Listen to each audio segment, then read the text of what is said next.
Good afternoon and good afternoon everyone in Mumbai, and good evening and good morning to all our colleagues across the globe. So we are in for a very interesting session now, something which is going to be a lot of fun, a lot of knowledge we will gain, and we will go through the journey of our chairman, and we will have his son, Mr. Ritesh, who is also the MD. They are going to have a very frank and open discussions with us. Good afternoon, everyone, and good afternoon. What should I say, sir, dad? What is the format? Whatever you like, whatever you're comfortable. So it's nice that we're able to do this. It's an interesting format. I've never had the chance to do this. Just before going up, he said, "Don't ask me anything and get me in trouble." As any son would like to do, of course, he has to find an opportunity to get his father in a little bit of trouble in the right spirit. But I think more importantly, what hopefully we leave today is to understand and learn a bit more about you, more than what we already know. And I think on the organization as well, and your views in terms of where we are, where we're going, how you see things. So before we get too serious, I'll start with a question that's been bothering me for 38 years now. Why do you wake up at 4 a.m. and what is it that you do from 4 till 6:30 and 7, and how do you have the energy to go through the day in spite of waking up at 4? Thank you, Ritesh. See, first of all, I've never in my life had a chance to sit like this and sorry? To have sit down and have an interaction like this. First of all, thank you all for sort of organizing this. And I really look forward to having a fun session with Ritesh. I know that he's much more comfortable getting onto a stage and communicating and talking to people, whereas I'm less comfortable in that space. I prefer to take the back seat rather than coming out in the forefront. But having said that, waking up at 4 o'clock has always been something which I enjoyed, because there's a lot of time that's available for you in the day. There's a lot of time that you have where you can think, you can plan, you can read. And I also devote a lot of time, not now for the last 35 years, where I spent a lot of time with my own spiritual things as well. So starting off from 4, reading, working, sending messages. There was a time when I used to send WhatsApps or messages in the middle of the night or 1 o'clock or whatever it is. And for a long period of time, I used to get immediate responses to whoever I sent. Much later, I realized that it stopped. And then I came to know that that was something which was instigated by Ritesh to tell everybody, don't respond to him at 4 because you will continue to receive these sort of messages at 4. So I stopped doing that, but yet my journey of getting up at 4 or 4:30 every morning, wherever I go, wherever I travel, whenever I come back, and that's been there because it gives me tremendous amount of time for my own self to think and to plan my day, sort of set myself up in terms of what I need to do, etc., etc. And I have my 1.5 hours of my spiritual time. And then off late in the last 4 or 5 years, I started having a trainer who comes home. And I do my physical training from about 8 o'clock till about 9 or 9:15, and then go less stressed into the office at about 9:30, 9:45. That's how the day begins. So this morning time is important because it gives you a lot of time to think. There's a lot of clarity in the way you approach your life. And it also gives you that many 2 hours a day extra is something which you're longing for and waiting to do. And that's the reason why I maintain, and I keep doing it even now, even if I travel. It's a good insight, because I think, and I'll speak about me, I can't speak about everybody else. I think time is something that we all struggle, that I struggle with, whether it's having enough time to do the physical part, physical activity, working out, going to the office, spending time socially. And I guess that's probably one way. You've made a couple of hours in your day that maybe some of us don't have, or that I don't have, because I wake up at relatively early in my mind, about 6:15 or so, but 4 o'clock beats me to it. I mean, if I was to start a little bit from a work perspective, a little bit about Transworld, about my grandfather, your father, our founder, maybe even before Transworld. I mean, how did a gentleman from Kerala end up in Kuwait, as I know, and then somehow Dubai, and then Bombay, and then how did it all begin, and how much of, and if I can just ask a second question, if you want to answer it, his inputs, your mother's inputs in your own journey, and then more from an organization, maybe we'll get to your journey later. I think I'll answer the second question first. My father actually, I mean, I think if I was to say, he was like an absentee father most of the time, because he was working away in 1964 onwards, or even before that, as a stenographer in a company. But I think I owe a lot of learnings to my mother. I think she, at that time, it was her care, like any most mothers would do. It was her care and kind of support that we got all through the life, right up to the schooling age, etc., was the foundation on which everything grew. But much later,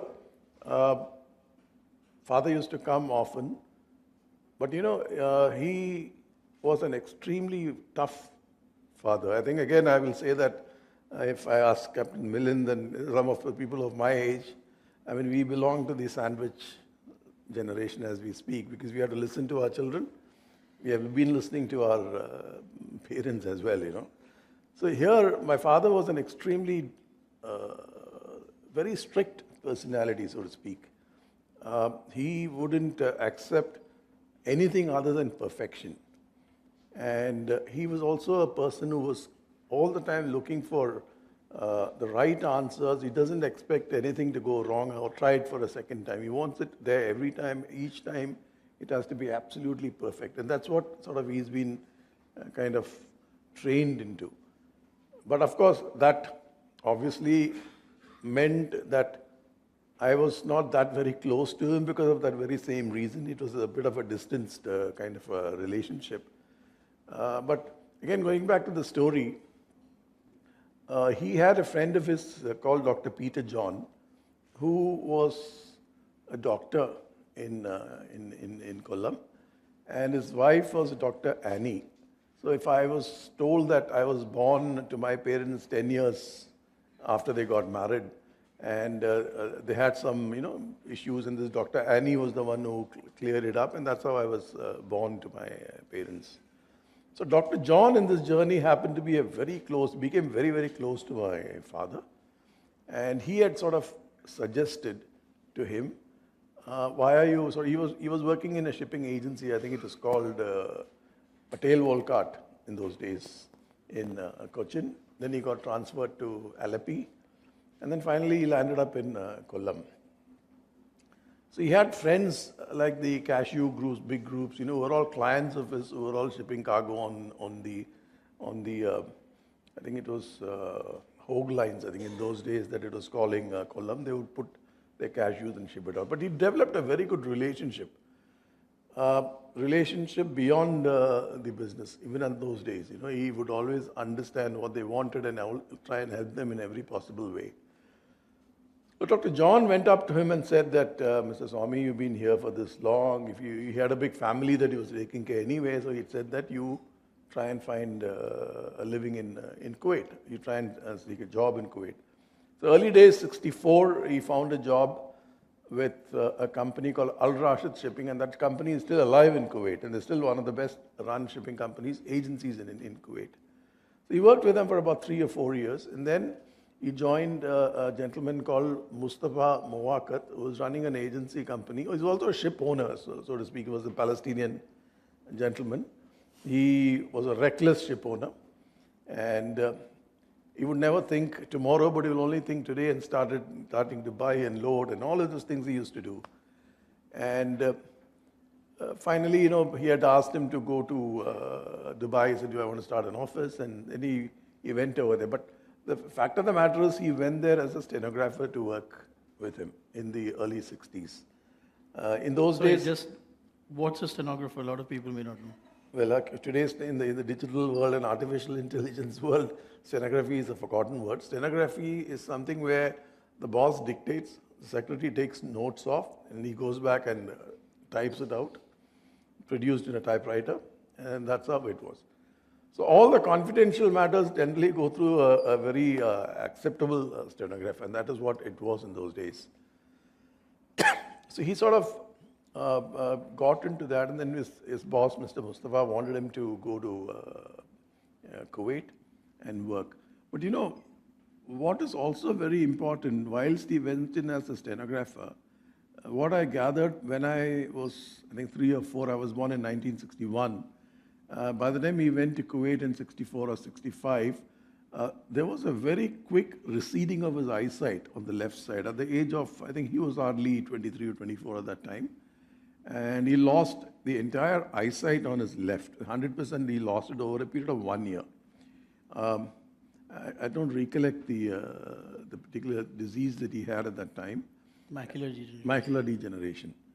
And then maybe a year later, he started losing almost 80% of his sight on the right side as well.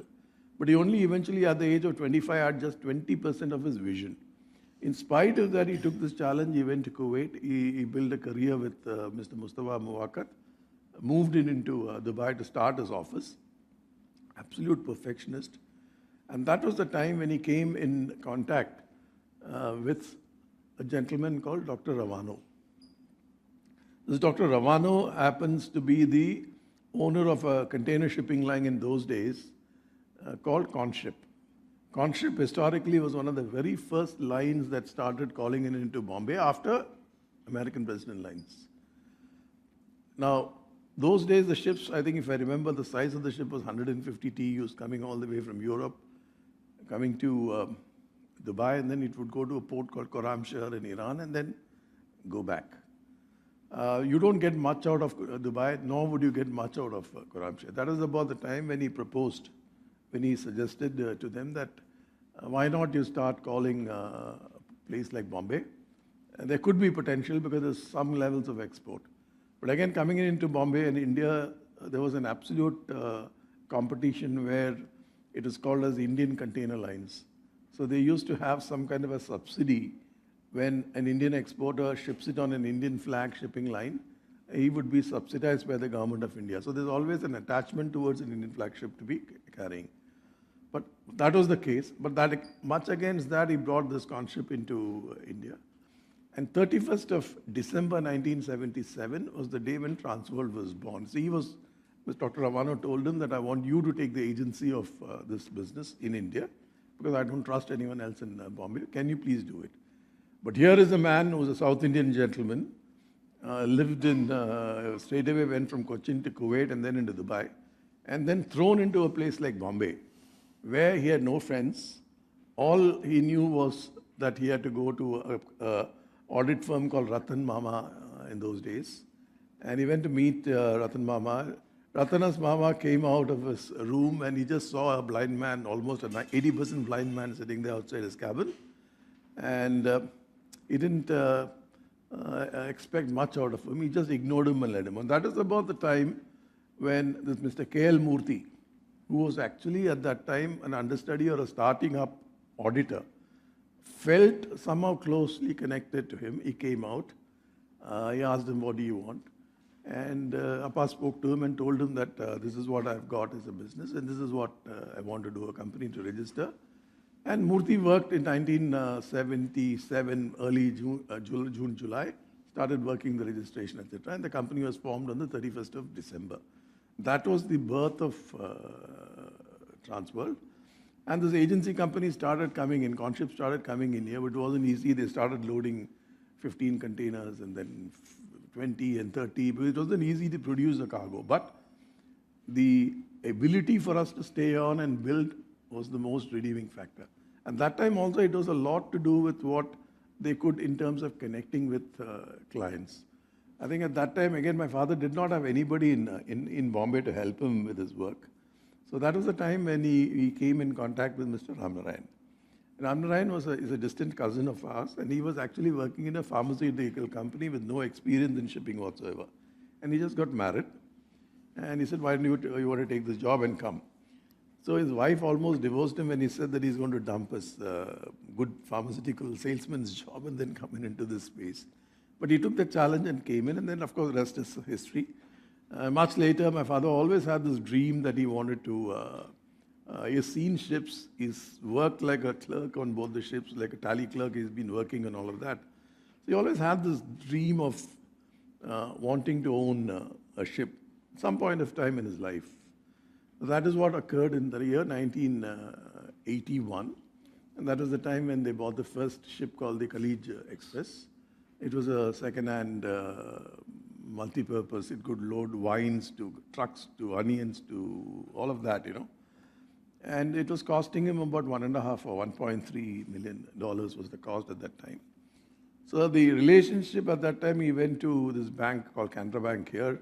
There was the chairman of the bank called Ratnakar. And he went up to him and said that this is what I have. My life saving is about $400,000 or $350,000 I have with me. And you have to help me. But what was interesting was, the chairman of the bank at that time again looked at the person and gauged him, and he said, take it from me, I'll give you the 700,000 required, you go and buy a ship. That's how the start happened. But what is the lesson out of that is you can see people, irrespective of whatever agreements you have, whatever you sign on the dotted line, when you look at a person, you can gauge him, whether he is really trustworthy, whether he is dependable, or whether he has a tendency to sort of speak and then take you for a ride. My father proved that he stood by every word of what he said. That was actually the beginning of Transworld and the ship owning venture. No, I think thank you for that. It's a very inspirational story to think of the background, to think where he's come from. If I can just fast forward a little bit, I think you stopped in the early 80s. Obviously, maybe a difficult one, but he passed away in 1989. You were born in 61, so you were fairly young at that time. Looking back now, early days, and not later on, what was that one or two big breaks that you got, and at what point did you feel comfortable stepping into his shoes, and what are those trigger points then? See, I think the way back in 77 when the business started, that was the time when I sort of moved into Bombay along, to sort of be a part of the business. In those days, the main responsibility when I first joined the office was, whilst Bombay always gave you the luxury of going to the college in the morning and being able to go to your office or wherever you go to, that gives you the flexibility. So I sort of came in here. The initial job was to obviously cut a check or serve coffee and tea to all the people who were sitting in the office. We didn't have too many people. We had just about 6 or 8 people. But that was the first kind of a job. I remember Canara Bank was sitting in that building called Regent Chambers in Nariman Point, and that's where their first office was. But I want to tell you another exciting, interesting story. In those days, you apply for a phone, you wait for 10 years and 15 years before you got your own phone, actually. And phone numbers and phones used to be sold. So you pay 50,000, 20,000 rupees, somebody else's phone will be given to you, etc., etc. But when Transworld first started, the office was on the 11th floor, one little office we had. But there was a company called Santosh Travels on the ground floor, on the first floor. His job was to recruit people for the Middle East. He happens to be a Malayali guy, and he used to know my father. And that was the care-of number that was given to all the clients. And we used to get a lot of calls there. Somebody would note it down. At the end of the day, evening, either we return the call or we keep it for the next day and start calling all those brokers or shippers or whatever it is. And that's how it all sort of started. Our phone came into our office in the year 1979. So 81, we started with a ship owning business. But what happened was, I think we are all in the shipping business, we know we do well one year and the next year we struggle, and the third year we do well, and the fourth year again we struggle, which is a very cyclical, and that's how the business is. So Dr. Ramanov became a bit jittery when we saw his dear friend and his agent buying a ship in 1981. So sort of he went up to him in 1983, 84 and said, listen, Mr. Swami, all my freights are being collected and kept with you as an agent. At that time it was called Interseas or Transworld, one of the agency companies. And he said, the way you're running your ship, my money along with the ship will go down. So I think it's best that we separate. I take the agency out of you, you continue to operate. But I think at that period, from the time in 77 when I came into the office, the greatest advantage in Bombay, when you go to college at 10 o'clock, your friends are only talking, how do I put 100 rupees in the stock market today in the morning? And how do I make it 120 and take it out? This is what the only conversation you keep hearing day in and out with all your friends. Okay, a lot of my friends who were with me in those days are all very large property stockbrokers and all of that, even today in Bombay. Most of them are contemporary, very big people. Those who studied with me in those days thinking of how to multiply 100 into, make it 120 at the end of the day. And they all succeeded and grew.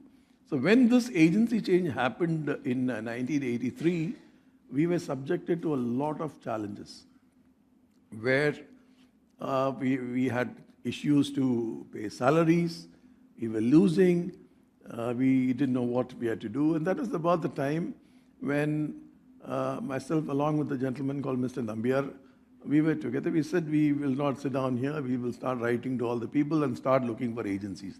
The first break that we got, and thanks to a very dear friend who I will never ever forget in my life, is a friend called Siddharth Amin who was there. He was the one who gave me a lot of leads. He said, go to Gill and Company, go there, here, and all of that. So we endlessly, relentlessly started writing letters and following it through telexes. And the first break we got was MISC at that time in 83 as an agency. 85 we got Messina. 84 we got United Arab Shipping Company. We got Dongnam. We got almost all the lines into our belt right from that period of 1985 up to 1990. YS Lines to, I can't remember, NLS Shipping, Nippon Liner Systems, to so many of them we got. Now, all of a sudden, I think 1989, Papa passed away. And he was a very exuberant person. And he always wanted to travel. He wanted to be on the plane most of the time. If he landed in Bombay airport, irrespective of the time, he has to be the first passenger to be out of the plane and reach the hotel before anybody could come and pick him up. And that is the kind of speed in which he lived. So when he realized, or when he went through the severe heart ailment that he had, he realized that, oh my God, this is what is happening. Then he went to a doctor in Chennai, to a hospital which is called as a railway hospital. The doctor there told him that there's something called as a new kind of a treatment that's called angioplasty, which you do. It's a very small treatment, and you will recover, and you'll be back to your normal. You can start traveling. So Kulas was this right-hand man, who was always with him at that time. So he would go. We took him down to this place called Milwaukee in the US. So myself, Ma, and I think Lakshmi was there. We three of us went there. Kulas was there. So we went and sort of went through this beautiful hospital. He was very excited to go to the hospital because the room was excellent. It was like a big suite. He loved it, actually. And he got admitted into that St. Luke's hospital. Lots of Malayalis were doctors and nurses at that time there as well. And it happened that the doctor said, I'll do your angioplasty tomorrow. We went in there. That was on the 15th of July, 1989. 15th or 14th of July, 1989. So we went there. We did the angioplasty, came out of it.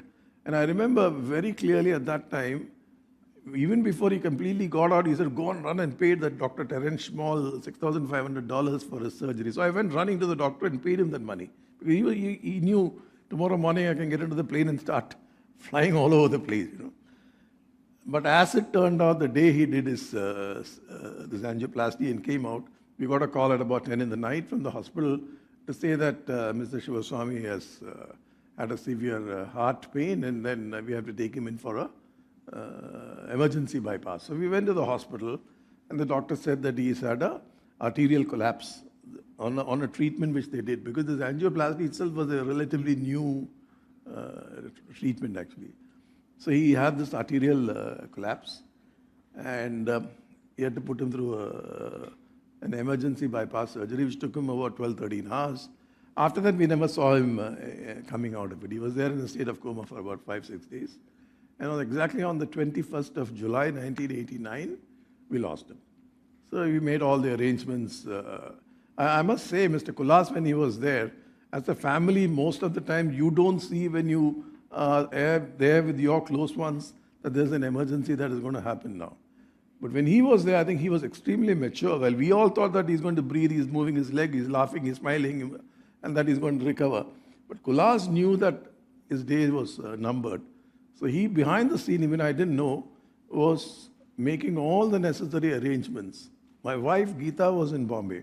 So between him and her, they spoke, and they did all the arrangements that was needed.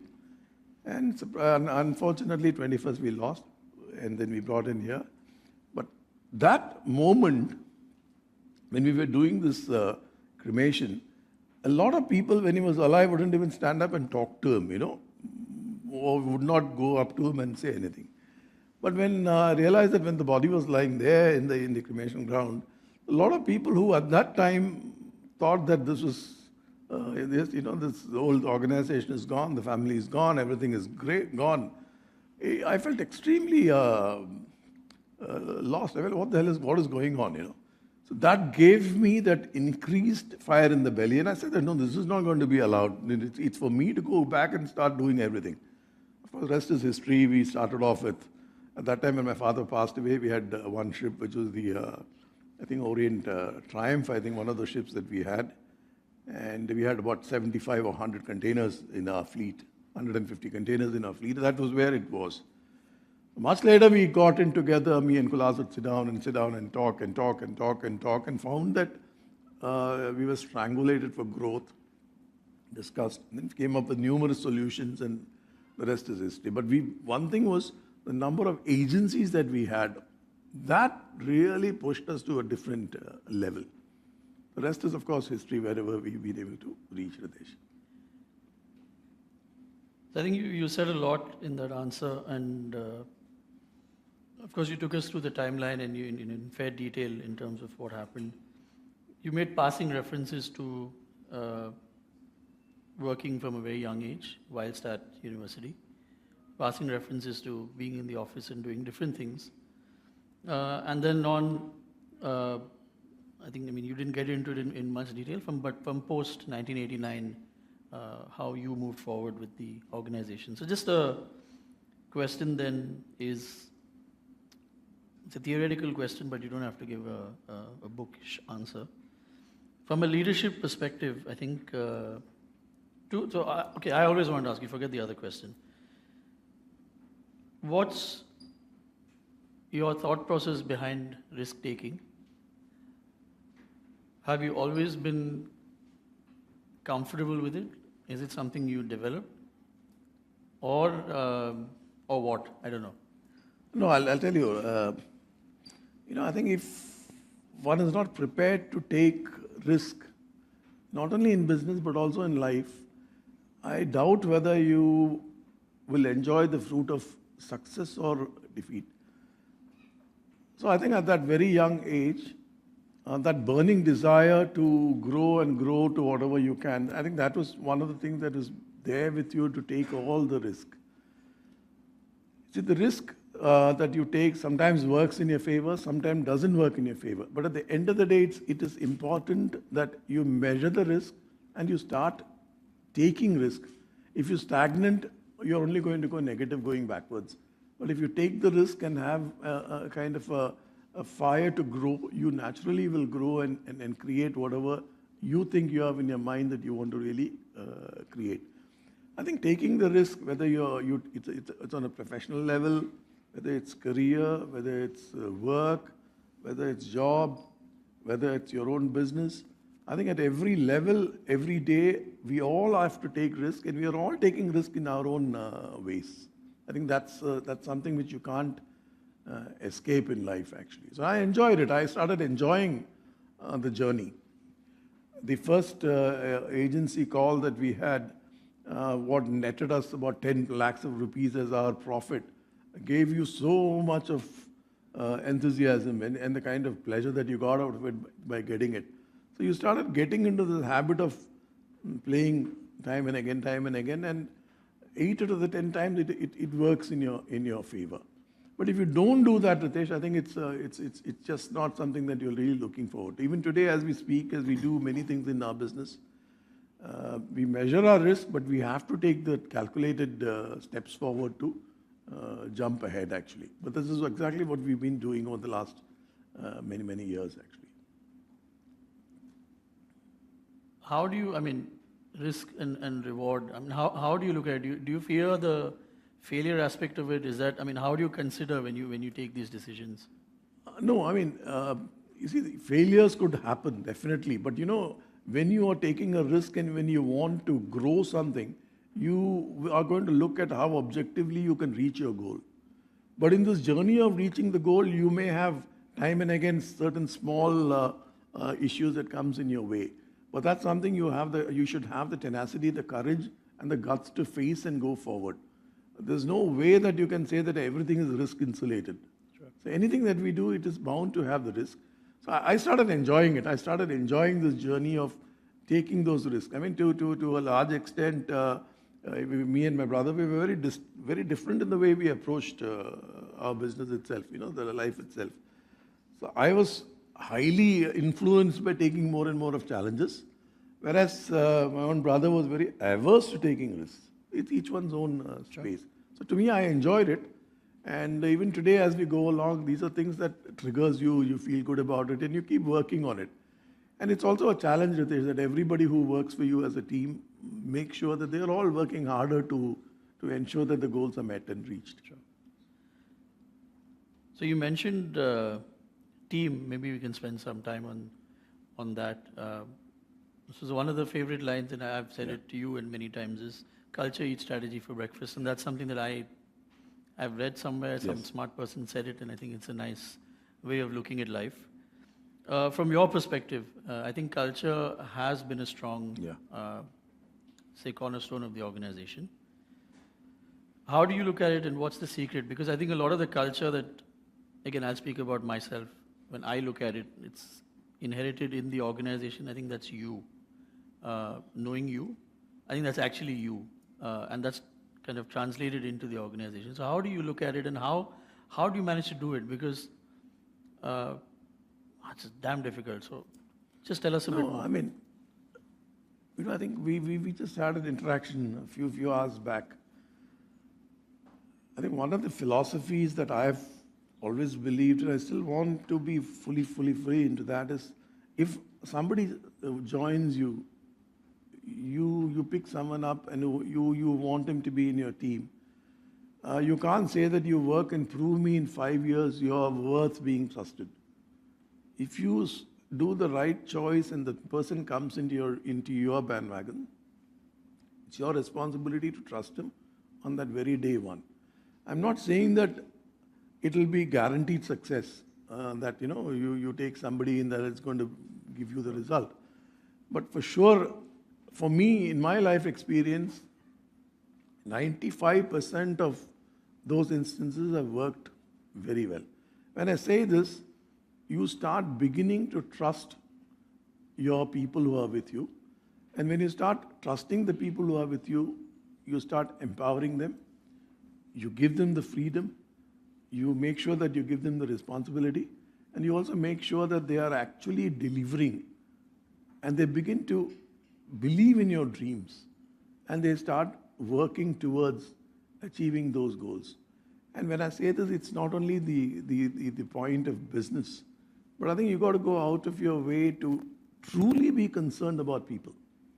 That there are many times you see that technically a human capital team writing to you, it doesn't work. I think that close interaction with people on a one-on-one basis, where you truly believe in their welfare and well-being, if that is deeply inculcated over a period of time, I think culture is again not something you can act in front of somebody. It's something that you build and you create. And that building and creation has to be an ongoing process. And people at some point of time who are around you and or with you start seeing how you truly live your life and what you truly believe in. And that slowly gets inculcate it into a culture that you believe in and you start thriving on that. I think to me personally, it's the kind of trust and the faith that I've been able to put in the people. And in return, the kind of effort that the people have been able to generate and work together in the growth of the business, I think that's truly the culture, the kind of fabric that we've been put together. And the other thing, Ritesh, is, if you looked at our culture is very different from a lot of others. We can't get up and say that we are a 100% professional outfit. And we can't also say that we are a 100% family outfit. So the culture that we have created is a very kind of a hybrid kind of a form, where we will know every individual by their name, whether they have their parents living with them, whether they have children who are working for them, or they are studying, the well-being of the entire family. All this is not academically looked at. It's truly looked at. And whatever we have to do to ensure that they grow in their career and life, if we genuinely do that with nothing attached to it, I'm sure they will also come back and believe in the organization and keep working. And I must say, Ritesh, that this is it's indeed a very proud moment when we sit down in the 48th year of Transworld. It's only the people who make all the difference. It's the people who build this organization. It's the team who have really built this. It's every individual's effort. That is what has built this organization.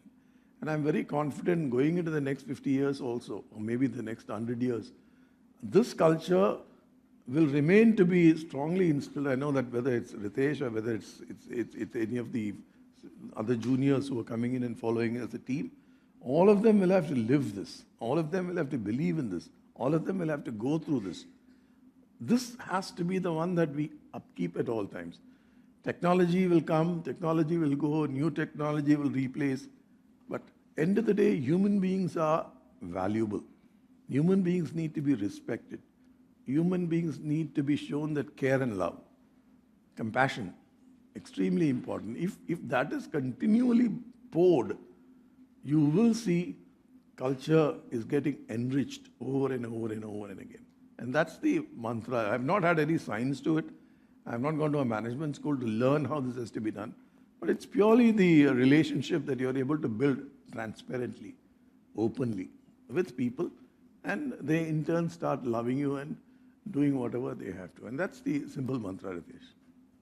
So again, I mean, my insight, I'm just linking it to the next question. I've seen over the years, I've had the privilege, because of working in the company and even before I was working, seeing the different extended Transworld family members, seeing the people who are part of the organization and who are leading teams, being part of teams, all of that. And I always find that, I think it's you organization interchangeably, I'm going to use it. I think you've always found a way to attract and build the best team. So what is it that you look for? Because it's not today. I've seen it my whole life, even though I wasn't working. The commitment, the kind of, lots of disagreements, but I think whoever's been there, there's such a sense of ownership. How do you look for, what do you look for? What's the Ritesh, I think magic sauce? the most important thing is that willingness to work hard, the tenacity, the capability to take responsibilities, and to top it all, integrity. I think this is something which has to be understood over and over again by people. I keep telling whenever people come for an interview, or even if they have chosen and they come to see me before they take on the responsibility, even now in these days, I tell them that if you're coming to Transworld, you have to believe in the organization and be willing to prepare and be able to play a long innings. So to me, I think it's at the end of the day, how you treat people, how you're able to clearly explain your expectations. I think most of the learned people say that one of the most important things is if you fail together. If you win together. But I think as a leader, if one starts taking on only the wins on yourself and start finding fault with the others for the failures, then I think there is a problem. And I think we got to give the credit for the win to the others and stand up and take the failures on yourself and still be able to motivate them to go and deliver. I think, again, like I said, culture, if this mantra is clearly understood and if people realize that you're not going to lose your head because of this reason, that gives them the confidence to continue to kind of work harder and continue to contribute in the betterment of the organization. I think this is something which is extremely important as I see, the way we need to go forward now and even into the future. So just, again, going fast forward a little bit from a career perspective, and Shipra told me to make it light and fun and all that, and I'll get to it, Shipra. But just a few more serious, important things to get to. From an organization perspective, again, as we approach 50, we've also had a lot of changes within the organization in the last, let's call it 5 years. Where do you see the organization today? Where do you see the organization in 10 years? Where do you see the organization in 20 years? And what do you think the biggest challenges are for us as part of the organization in that 5, 10, 20-year period? So I'll say where I want to see. I think to me 5 years and 10 years is a little too short of a time too. I'll say what I think should be where we should be at least 25 years down the road, or even beyond 25. I think we should be an organization employing nothing less than 5 to 10,000 people, primarily. Because if you can take care of so many stomachs and ensure that they are all contributing, that's most important. What is your core business? And if you can grow at a pace of 15 to 20% year on year profitably, I think you will see where you are going to be 25 years down the road. You will be 3 times, 4 times larger than where you are at this point of time. It is immensely possible, it's doable. Again, we should be quite dispassionate in areas where we think we should not be there. Those are areas where it is not contributing and taking our energy. We should have the guts to call it off and still move forward. Yeah. To me, at the end of the day, the organization has to be very deeply rooted in its foundation. You know what happens, sometimes you can have rough weather here and there, storm.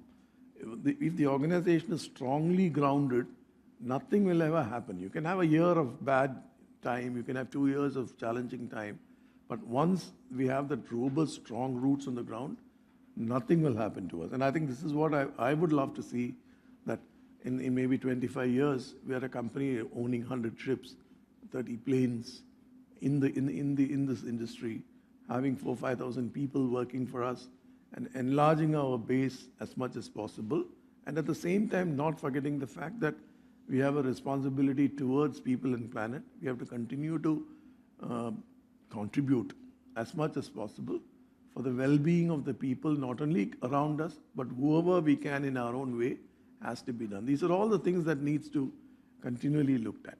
And I do think that we have a team, we have the people. There's no reason in 25, 30 years that we cannot be for 70, 100 ship owning company and grow to wherever it is. It's a question of how we sort of plan, strategize, and do. And this is how I would look at it, and I'm sure we can have. If we have that many ships and planes and assets, logistics and warehouses, I think employing 5,000, 7,000 people becomes a very, very easy task. And that should be the goal, and we have to start working backwards. How do I fill 7,000 individuals into that many number of family? 25,000 people, can you feed them? If you can feed them, you've done a job. And to get there, what do you have to do to reach? So this is how I would kind of look at and plan to see the future of this. Is there someone you look up to, or you have looked up to, let's call them an influence in your life? I mean, this could be personally, professionally, because again, sorry, if I can just, I see and I know you that you're a very philosophical person and you often spend time reflecting. Did that just happen, or is there someone that's put you down this path? Because it's very interesting, because self-reflection, I think, is one of the hardest things to do. And I know you do that constantly. I think if I was to say there was one person who kind of stood by me, Ritesh, in the good and the bad times, I'll just put my hand up and say there's one person, if that is there, it is Mr. Kulas. He has been a kind of a person who sort of held my finger and helped me all this journey with me. Endless debates, endless fights, endless questioning, endless issues that we bring up and down together.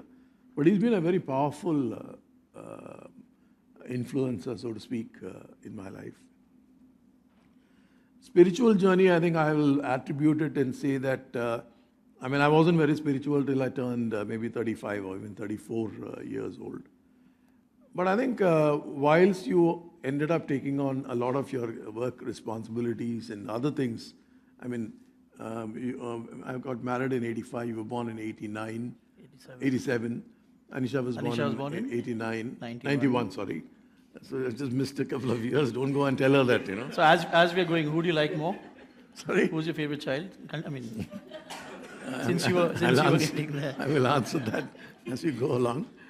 But at that time when you had all those responsibilities, somehow there was a very powerful influence to tell me that you cannot do anything as you think. I don't say it is Krishna came and told me or somebody came and told me, but you tend to believe that there is something else that needs to guide you continually. Now, what is that powerful force? I don't know. Whatever that was, that is what actually put me on the path of spiritualism or ritualism or whatever you want to call it as. But that has given me a huge amount of power every morning that I do my prayers for 1.5 hours. It's like charging myself. It's giving me so much of energy. Now, I think most, we have a lot of ladies sitting here, a lot of men sitting here. If I was to just put the same question to them and ask them, if you had a daughter and a son to a man, who would you prefer? Who's your we know the answer. I thought because I asked you, if you were to ask the mothers, anyway. If you had a son and a daughter, who's going to be your first choice? I don't know what kind of an answer you would get. He's still not saying it. I'm happy. I'm happy that you're not Maybe admitting it's Anisha. You want to answer that? You want to answer if you had 2 kids, what is your preference? Or maybe Shipra? Luckily, we have only one child. You're lucky. So you answered it. What I got from that is he hasn't said that Anisha is his favorite child. So I will take that as a win. Thank you very much. Okay, now let's try and have some fun. Both of them are equally important. He's covering it up. And there's no difference at all. Both have their own methods. Both have their own ways of approaching. But both of them are fabulous. And I think we are blessed. Me and Gita are very blessed to have Ritesh and Anisha.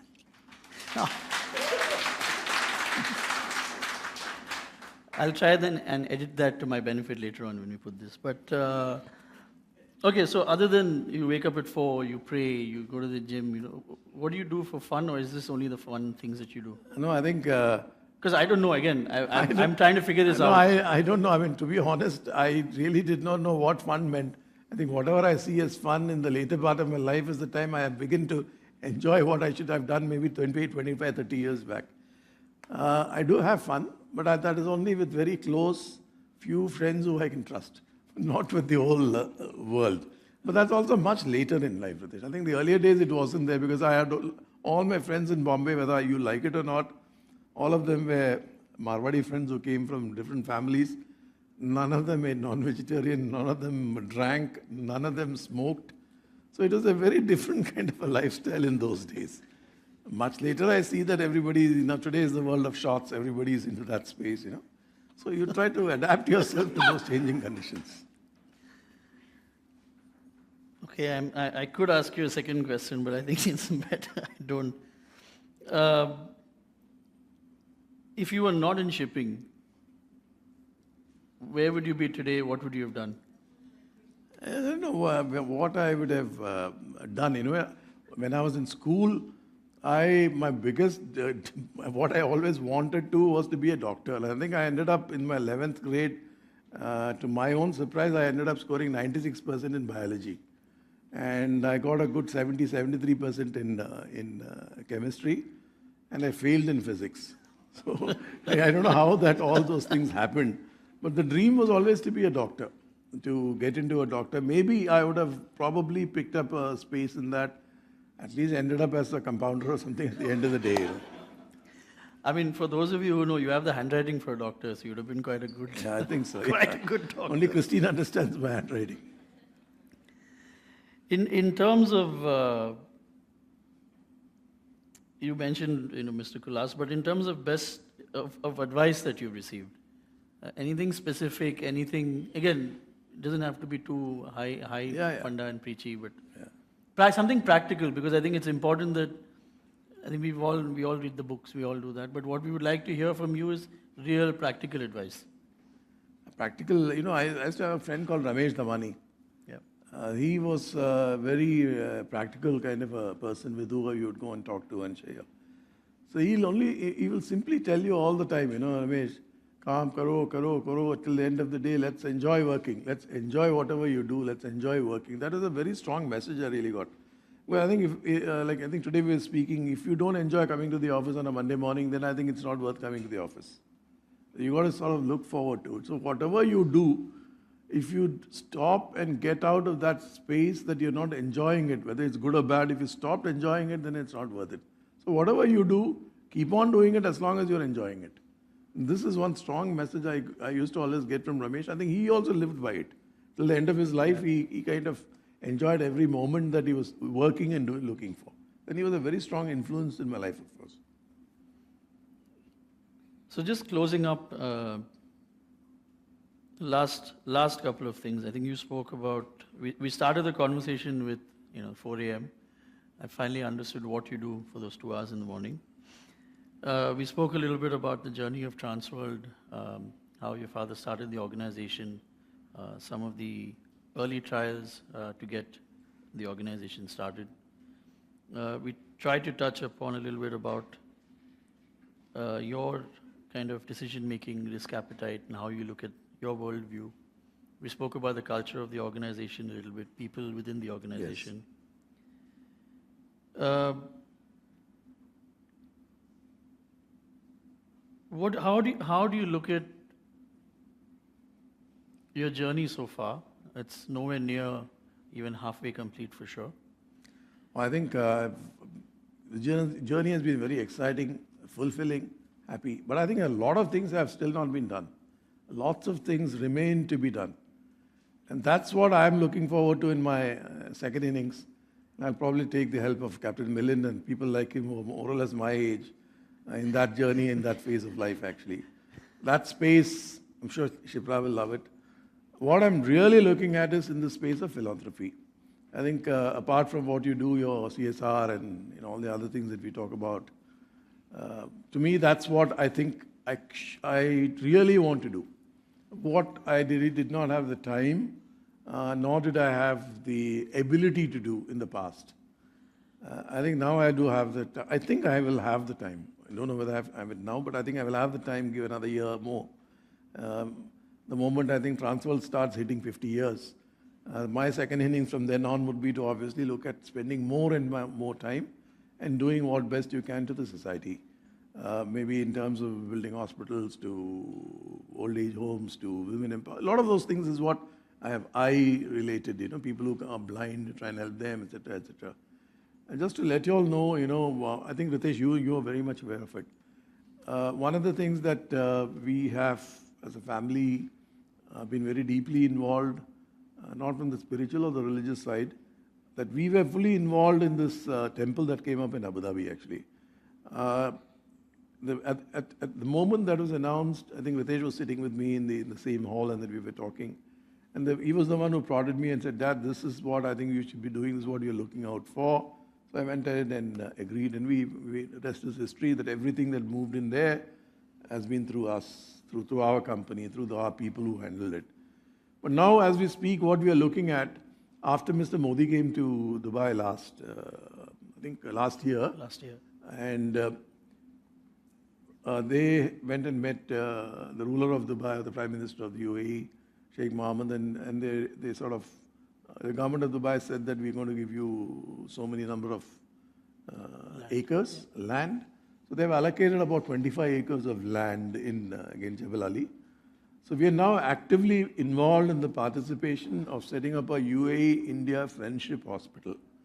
This predominantly is a hospital largely going to be driven by 4 of us, myself, another friend, a very dear friend of mine, Mr. Nilesh Ved, and a gentleman called Siddharth Balachandran, and a guy called Faisal.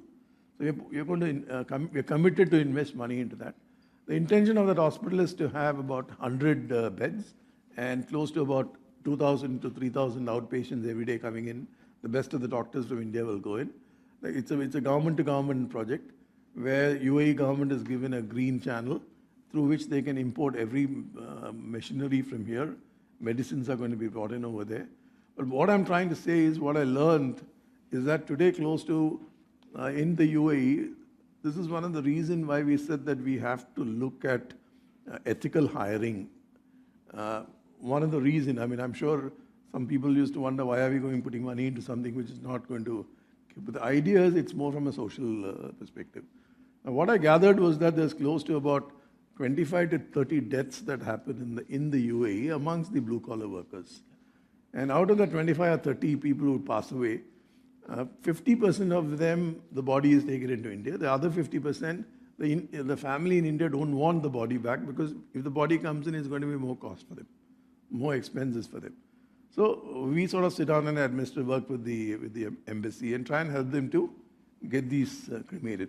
But what we found was the underlying issue was the blue-collar workers don't know how to get themselves treated, whether it's diabetes or blood pressure or small little things. They don't know how to go to the hospital. Insurance doesn't cover you. You don't have the time to go. So as a result, there's more and more of these kind of deaths. So we felt that it is necessary that as a community, we have to come together, set up something like this, which is going to be meant largely for the blue collar. Now, this is going to go on stream by 2027, first quarter of 27, the project will be ready. So we will be one of the, I think out of the 4 families, we'll be one of the families who will be leading the investment, and we'll be the founding members of that particular hospital. But the intention is to try and help people, help mankind, help people who are coming and contributing. And at the same time, why are we doing the WPS? Why are we doing the V1 relationship? Is again for the very same reason, that we want to help people, those who want to come and take up a job there. We want to give them a space where they're working in a good environment, they're not being cheated by the travel agents here, and they take home after 10 years of working substantial amount of money back to their families. So we are trying to create this kind of a social ecosystem where we are taking care of their health, we are taking care of the employment. We have created a space where people can go and spend their weekends for spiritual awakening to these temples. There's a lot of relationship into all these 3 spaces that we as a family are getting together. That's what I am looking forward to. When Transworld hits 50, and by the time Transworld hits 50, both of us will be 66, or maybe closer to 67. And from there on, we should be looking at... Sorry, people may not see, but that's Captain Milind Padankar you're pointing to. Captain Milind Padankar sitting in the front. So obviously, we're looking at a space of a lot of philanthropy. I do know people like Rajesh. They're also inclined into that kind of a space to come in and start doing more and more work for community. Shipra, of course, will lead it right from the front. But that's what I am looking forward to in my second innings. What I did not do in my earlier part of life is a time that I want to really devote and do. Thank you for that. I think when you just said it is when actually even I realized the larger perspective of how you've looked at it. And this is what always fascinates me about you, like fascinating and frustrating at the same time, to say that just how you spelled it out now, how you look at it, and it's incredible and frustrating because it's incredibly big shoes to aspire to kind of fit into. But just as a final closing point, what do you think people should take away from this conversation? Maybe give me 3 things. Yeah. Firstly, Ritesh, I think this whole world, this universe has been on for years and years and years, So I must say that, Ritesh, I've seen you in close quarters in working close quarters in the last 15 years. You've evolved over the years. So I can only tell you that no shoe is big for you to fill. It's a question of time, and generations pass and things will only get better and better. I have no doubts in my mind, actually. So the way you're able to interact, like I just said at the beginning of the conversation, you're very good in the front and you're able to But to me, I will always prefer to sit down behind the scene and keep doing what I can. That's what I'm good at, So definitely, I don't see a reason why it should be difficult. It will only get better and better. Both you from a way that you're going to drive the business and take it. Like I shared my dreams and vision. I'm sure Anisha is there to work along with you. Yeah. And we have a brilliant family here with us, the Transworld family that we have. There's no reason why we can't reach our dreams and go beyond. The next question that you asked me, what is that takeaway, those three things? I'll simply say perseverance. I think also patience. There's nothing that can be done overnight. And the tenacity that you need to have. Patience is what I would underline and tell all of y'all, because I think in this current generation, the new generation, the Gen Z, they want everything to be done at the touch of a button. But I think nothing can be replaced without patience. I think patience, persistence, and the willingness to work hard with tenacity. I think these are three things that has to be there at all times. I'm just taking it for granted that integrity will never be compromised. That has to be all the time the cornerstone of anything that we do. We cannot be doing things in isolation to prove or tell someone, but it has to be in you. It has to be within you that you do the right things all the time. So it's patience, perseverance, and to me, tenacity, along with integrity. I think these are the things that needs to be nurtured and kept at all times. This is how I wanted to kind of convey. I hope I've been able to do justice to all of you all this afternoon. No, I think thank you so much for that. And I think if I can say, I think from a professional perspective, it's every day something new to learn. I always admire the fact that, of course, I think you don't just say things, you do them and you action them out, and I think that's what I see all the time, and I'm sure a lot of us within the organization see. On a personal front, it amazes me how you're like this, and maybe it's that extra 2 hours in the morning that gives you the time to think and plan the day. I don't know, but it's really something, and I think on behalf of all of us here, all of us who've logged in, thank you very much for your time. Thank you very much for the openness with which you spoke to all of us. And long way to go. 50 is only the start. Yes. 63 or 4 is only the start. And we're all in it together. And thank you very much once again. We take a couple of questions. Yeah, anything, There's a mic so that it comes on the... Today I remember Swami Mama's own words. I shall pass this way just once, but whatever I want to do good for my people, I will do in my life. These were the words of Swami Mama. I remember, which I'll be inculcating also in the induction slide very soon. Thank you very much. Thank you so much, sir. Thanks a lot. Thank you. Any thanks, Raju? Any questions? Anyone? We can take a couple of them. Sir, any message from a son to a father? What is it? No, I really want to. Any message from a son to a father? No transfer, no professional things from a son to father. Like, actual answer? I couldn't get a chance to ask my father, but I want to see what you can ask. Can I? Sure, Calm please. down, bro. Calm down. Like that's... Relax.